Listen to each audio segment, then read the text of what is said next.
متابعيني حبايبي الغاليين، عاملين ايه؟ يا رب تكونوا بخير. تعالوا بقى نعمل الترند النهارده. بصوا ترند كده مكسر الدنيا في التيك توك، فتعالوا بقى تعالوا نجرب حاجه سهله وبسيطه هتعجبكم ان شاء الله. البيتزا المقليه، مش عارفه انتوا سمعتوا عنها ولا لا. لو سمعتوا عنها وجربتوها قولوا لي قبل كده. هو في شيفات معانا هنا في البرنامج ما شاء الله عملوها، فانا قلت هي على فكرة مش جديدة، يعني انا لما شفتها لقيتها ان هي من سنتين واكتر كمان، يعني كانت موجودة وكده. فانا قلت تعالوا نجرب، يلا بينا تنسوش بقى تحطوا اللايك الجميل اللي زيكم، وكومنتاتكم الجميلة اللي بتشجعني، ولو اول مرة تشوفوني تشتركوا في القناة. ويلا بينا بقى، بلاش رغي كتير. حطيت ايه في الكوباية؟ نص كوباية مية دافية، عليها معلقة كبيرة سكر، عليها معلقة كبيرة خميرة، وسبتها كده تخمر معايا عشان اتأكد ان الخميرة سليمة معايا. تمام. حطيت ايه بقى في العجان؟ نص كيلو دقيق، وذرة ملح او يعني ربع معلقة ملح، ومعلقة صغيرة بيكنج باودر، وهنحط كمان معلقتين او 3 كبار لبن بودر. ممكن تستغنوا عن اللبن بودر وتعجنوا بلبن حليب. تمام كده. لبن حليب دافي. فانا مش هعجن بلبن حليب، انا هعجن بمية دافية، فحطيت اللبن البودر. تمام كده. ومعايا الخميرة على جنب، بتأكد منها. لو انتم متأكدين منها ان هي تمام اشتغلوا على طول. تمام كده. لو انتوا طبعا عايزين تضاعفوا الكمية براحتكم، وبألف هنا عليكم، وربنا يحسن ما بين ايدينا جميعا. بصوا ما شاء الله الخميرة ما شاء الله خمرت معايا، ولقيتها ان هي تمام، فحطيتها على المكونات بتاعتي وهكمل بقى بقية المكونات بتاعتي وهشتغل عادي خالص. تمام كده. معايا بيضة. انا عملت معاكم العجينة دي بالظبط اللي عملنا بيها المنجقونة او بتقولوا عليها بريوش. ارجعوا شوفوها. عملتها بالظبط. فهي العجينة ما شاء الله مفتوحة معاكم تعملوا بيها حاجات كتيرة. حطيت كده معلقة خل كبيرة عشان زفرت البيض، وطبعا بتدي هشاشة للمعجنات. ومعايا بقى مية دافية، ممكن تعجنوا بلبن زي ما انتوا حابين. زي ما قلت لكم العجينه دي بالظبط انا عملت بيها المنجقونه او زي ما بتقولوا البريوش. فلا هي ما شاء الله عجينه هتعجبكم قوي، مفتوحه زي ما بقول لكم، هتعملوا بيها حاجات كتيره. حطيت معلقه زبده، وهحط كمان معلقتين كبار زيت. ممكن تستغنوا عن الزبده وتخليكم في الزيت بس الخليط ده بيبقى حلو في المعجنات. تمام كده. هعجن بقى وهزود ميه، هنقص ميه. الميه دي على حسب الدقيق بتاعكم، في دقيق بيشرب ميه، في دقيق ما بيشربش ميه. فدي بقى ايه انتوا يعني عنكم ميزانكم هي كده اتعجنت معايا وتمام، سهله وبسيطه، ما فيهاش اي حاجه. دهنت بس ايدي زيت عشان اقدر اطلعها من العجان بتاعي. تمام كده. بصوا ما شاء الله ملبن بجد والله تحفة ما شاء الله عليها يعني. ربنا يحسب ما بين ايدينا جميعا. دهنت الطبق بتاعي زيت كده عشان ما تلزقش فيها، وهدهنها برضو من فوق زيت، وهغطيها بستريتش وفوطة، وهسيبها بقى ساعة ونص على حسب بقى ايه. ما تستعجلوش عليها، خليها تخمر براحتها، واعجنوها برضو يعني اخدموها في العجن. تعالوا اشربوا شاي معايا هنا بقى ايه اتغدينا وسبتها تخمر معايا، يعني سبتها بقى ايه. انا رحت تجولت في البيت وغسلت مواعيني ولميت غسيلي لما بيخلص. مين زي ما بيحبش الغسيل يا جماعة؟ بكره الغسيل. فتعالوا بقى ايه نكمل مع بعض نشوف الجمال بقى. ما شاء الله انا ما فضيتش منها الخمر بتاعها، سبتها زي ما هي هشمر بقى. تعالي لي يا حلوة سويتها كده. ومعايا بقى قطعة العجين او بسكينة اي حاجة، او قطعة بيتزا يعني الموجودة عندكم. قطعوها بقى زي ما انتوا عايزين. انا قطعتها كده اربع. تمام. وكل ربع قسمته 3 2 4 على حسب ما طلع معايا. بس انا كمان يعني اللي انا قطعتها دي حسيتها ان هي كبيرة شوية، فهقلل منها. فانتوا ما تكبرهاش، يعني انتوا هتشوفوا معايا الكبيرة وهتشوفوا معايا الاصغر.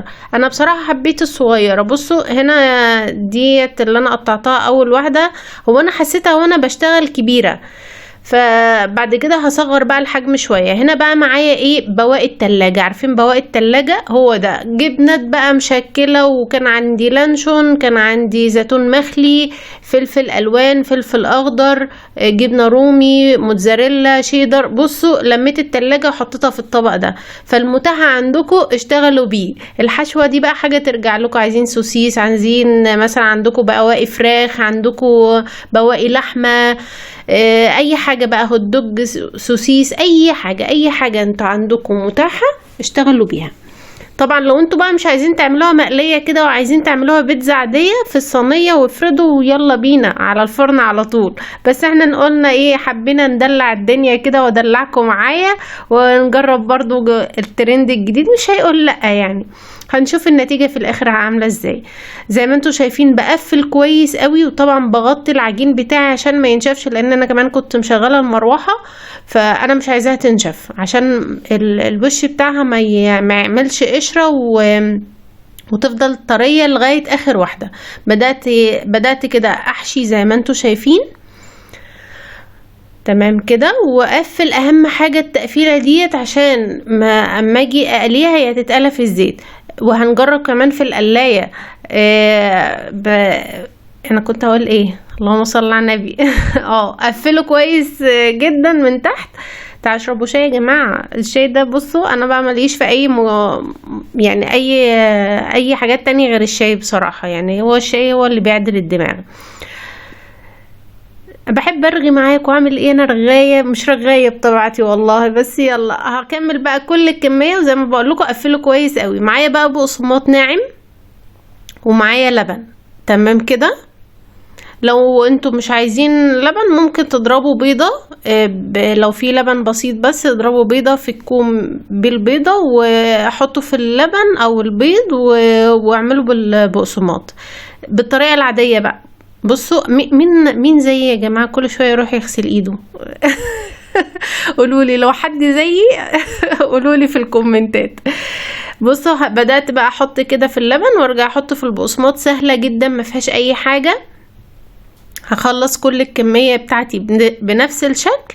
تمام كده. وتعالوا بقى ايه على النار بقى. معانا طاسة او مقلاية فيها الزيت بتاعي، بس زيت غزير شوية.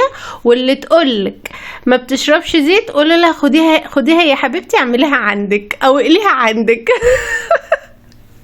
من موقعي هذا بقول لكم هي زي اي حاجة في الدنيا بتشرب زيت بجد والله. بس يعني مش بتشرب الزيت اللي هو قوي يعني. بس يعني اصلا انا سمعت مش عارفه اقول ايه. ما بتشربش زيت خالص يا جماعه.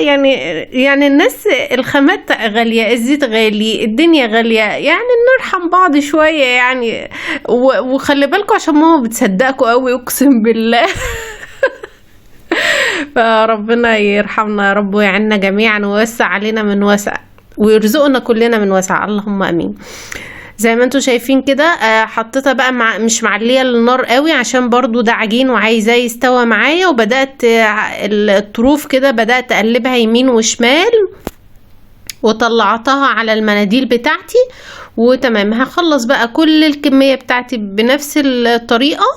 بس ما تخلوش النار عالية، خليها وسط عشان العجينة تستوى معايا. تمام كده. فين اللايك بقى بتاعكم الجميل؟ لو نسيتوا بقى حطوا اللايك. تعالوا بقى نعمل في القلاية. فطبعا ايه القلاية جنبنا فلازم نستغلها. حطيت كورتين الاول بصراحة وقلت هجرب. حطيت على درجة حرارة 180 10 دقايق. بس انا مكنتش هصورها وبعدين رجعت قلت لا هجربها معاكم. عدت وصلت ل4 دقايق وبعدين ايه حسيتها ان هي لسه. فرشيتها رشة زيت وحطيت كورتين كمان كانوا اخر بقى 4 كرات كده. فانا قلت هجرب فيهم هم ونصيبهم بقى. وهنشوف في الاخر بقى طلعت حلوة ما طلعتش حلوة هقول لكم في الاخر. تمام كده. هخلص ال4 دقايق وهنشوف مع بعض وصلت لحد فين. دي من المعجنات اللي ايه انا جربت معاكم خلية النحل في القلاية. رجعوا شوفوا كل تجارب القلاية عملنا فيها اختراعات كتيرة ولسه كمان. استنوا معايا. تابعوني ان شاء الله هكون بفيدكم كده لو بحاجة بسيطة في قناة المتواضعة. تمام كده.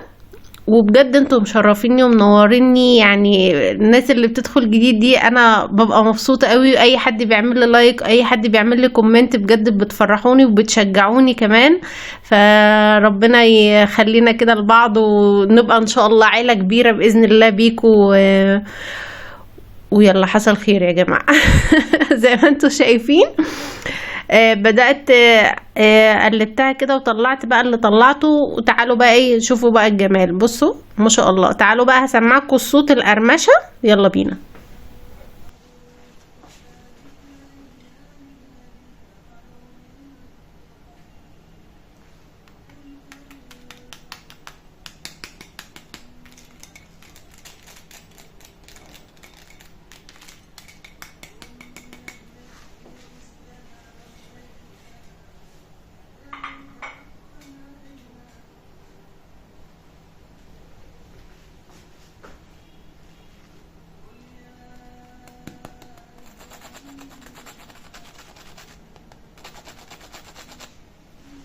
ما شاء الله زي ما انتوا سمعتوا كده، ما شاء الله الاتنين مقرمشين. بس طبعا اللي في القلاية طلعت فلة، الزيت بتاعها طبعا قليل، وما شاء الله العجينة مستوية من جوه وكانت مقرمشة قوي. فانا اما اعملها تاني بصراحة هقليها في القلاية، مش هقليها في الزيت. تمام كده. بصوا بقى الفقرة اللي بتعجبني بقى، انتوا عارفين بقى اللي انا لازم ادوق. عجبتني بصراحة ما شاء الله، عجبتهم. بألف هنا على كل اللي اكل منها، ربنا يحسن ما بين ايدينا جميعا. جربوها، واللي لسه ما جربوهاش لا جربها هتعجبكم ان شاء الله. لازم اروح اغسل ايدي. من عنده المرض ده يا جماعه، بحس ان هو مرض، اي حاجه اروح اغسل ايدي على طول ولا اشف وارجع. بس يا رب يكون الفيديو عجبكم، واشوفكم في فيديو جديد. مع السلامه.